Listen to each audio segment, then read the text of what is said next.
जड़े माँ तांकर गोटाए बोली पुओ विरुद्ध रे कोर्ट रे केस कले।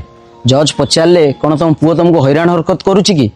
माँ कहले ना से मत हैरान हरकत करूनी किंतु मु चाहूची से प्रति मासरे आसी मते किछि किछि पैसा देकी जाऊ।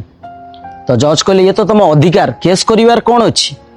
तो माँ कहला मोर पैसार अभाव किछि नाही किंतु मु चाहूची प्रति मासरे मो पुओ निजे आसिकी मते किछि किछि टंका देकी जाऊ।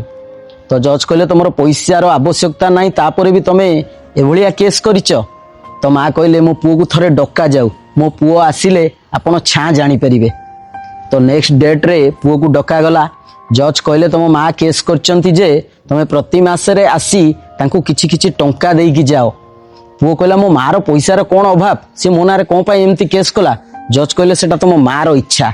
सेतबेले माँ कहले मोर गोटाए बोली पुओ जे चाकरी करिबा पई बाहरे रहउची, वर्ष वर्ष ना मु ताकू देखि पारुची ना ता संगे कथा आई पारुची। मु एया चाहूची जे प्रति मासरे सी आसू आ मु ताकू टिके मन खोलिकी देखे। मोर पैसा दरकार नहीं, मोर ता साथ दरकार। एक कथा सुनिकी जज को आखिरे लुह आसीगला। जज कहले माँ तमे जदि मते कहि थांत मु अणदेखा करिबा केस रे तम पुओ को जेल पठेई पारथांती।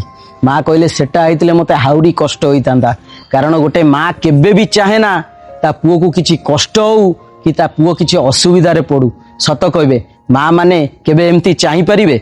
जय जगन्नाथ, जय भारत।